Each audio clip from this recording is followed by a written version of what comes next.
Remember those early days of 2020? The eerie silence on usually busy streets? The constant hum of news reports? The collective sense of uncertainty? We're talking, of course, about the COVID-19 lockdowns. It feels like a lifetime ago. Yet the question lingers. Could something like that happen again in the United States? Today, we're diving deep into that very question. We'll explore the factors that might push us back towards widespread restrictions, and crucially, what might prevent it. We're not here to predict the future, but to analyze the landscape. I'm your host, Alex, and joining me is Dr. Evelyn Reed, a public health analyst. Evelyn, thanks for being here. We're approaching this conversation with informed speculation, grounded in data and past experiences. Thanks for having me, Alex. Exactly. It's about understanding the variables at play rather than making definitive pronouncements. The world has certainly changed since 2020. Let's start by looking back. Evelyn, what was the primary rationale behind those initial lockdowns? What were we trying to achieve? The core idea was to flatten the curve. This meant slowing the spread of the virus to prevent overwhelming our healthcare systems. Hospitals were facing potential surges that could lead to a collapse in care, not just for COVID patients, but for everyone else too. It was a drastic measure to buy time. And the measures themselves were unprecedented in modern times for many. Widespread stay-at-home orders, non-essential business closures, and eventually, mask mandates.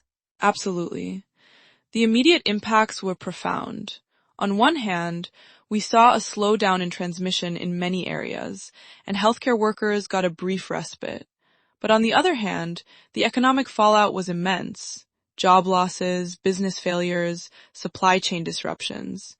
And socially, it led to isolation, mental health challenges, and significant disruption to education. Public and political reactions were, to put it mildly, varied.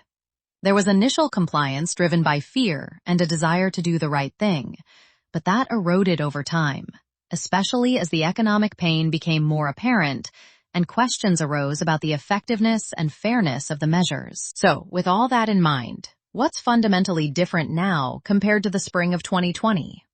Evelyn, let's start with the medical advancements.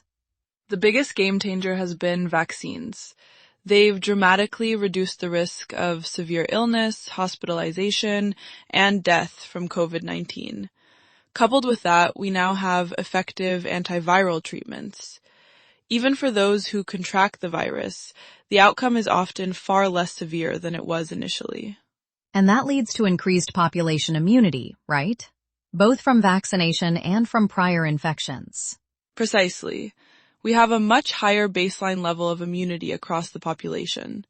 While it doesn't prevent all infections, it significantly blunts the impact of widespread outbreaks on hospital capacity, which was the primary driver for those initial severe lockdowns. We've also seen a shift in public health strategy. The focus has moved from broad suppression to mitigation and managing risk, acknowledging that complete elimination might not be feasible or desirable. And importantly, there's a greater awareness of the immense economic cost. Policymakers and the public alike understand that lockdowns are not a cost-free solution. That economic consideration is now a much larger factor in any decision-making process. Despite these changes, the possibility of another lockdown isn't zero. What kind of scenario would even bring that back to the table? Evelyn, what if a new, truly dangerous variant emerged? That's a key hypothetical. For a new variant to necessitate lockdowns, it would likely need a combination of characteristics.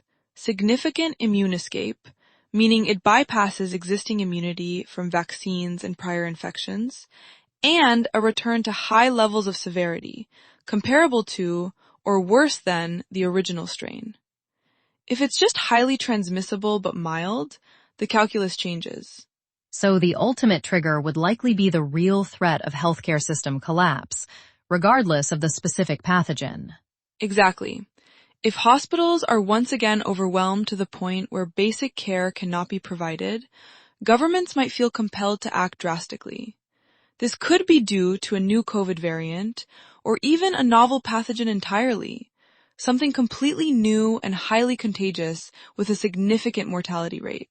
And finally, there would need to be some level of governmental or societal consensus that such extreme measures are truly the only option left. That's a high bar to clear now. That consensus seems like a major hurdle. Evelyn, what are the biggest barriers preventing another widespread lockdown in the U.S.? Public fatigue is probably number one. People have endured significant disruption and sacrifice. There's a deep weariness with mandates and restrictions, and a strong desire to return to normalcy. That translates into significant resistance to reimposing such measures. And then there are the economic repercussions. We've already discussed the cost and the political will to inflict that kind of economic pain again, especially when the perceived threat might be lower than in 2020, seems very weak. From a legal standpoint, there would also be significant challenges. Questions about the constitutionality of broad, sweeping mandates that restrict fundamental freedoms would inevitably arise. And we've already seen legal battles over less stringent measures. Finally, we have a much wider array of alternative public health tools now. Enhanced testing capacity, more effective contact tracing, targeted interventions for vulnerable populations, and better public awareness campaigns can all be deployed without resorting to a full lockdown. Evelyn, when you look at what epidemiologists and public health officials are saying, what's the general sentiment regarding the likelihood of future lockdowns? The consensus among most public health experts I've encountered is that a return to the broad nationwide lockdowns of 2020 is highly unlikely, bordering on improbable, barring an absolutely catastrophic novel pathogen.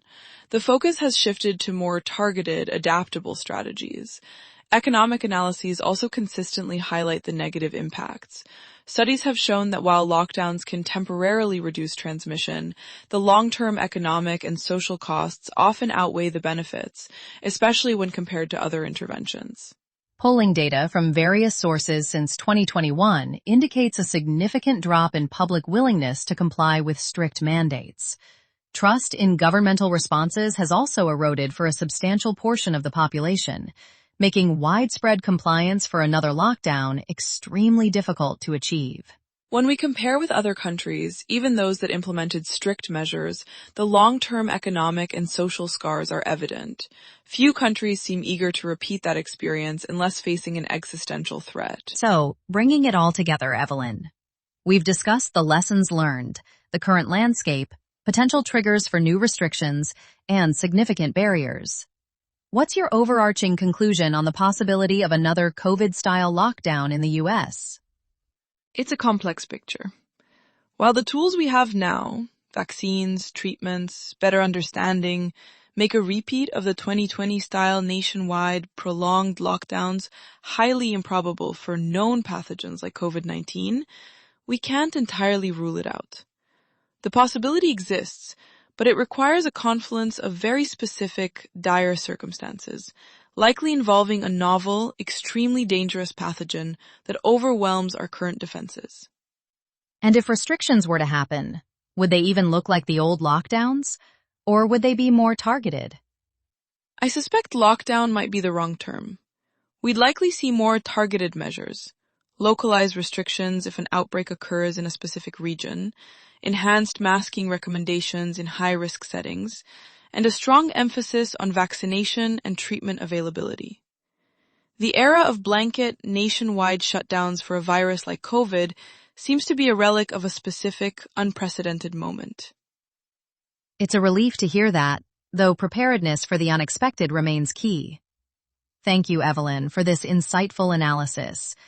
It's clear that while the world has changed, the lessons from the past continue to shape our future decisions.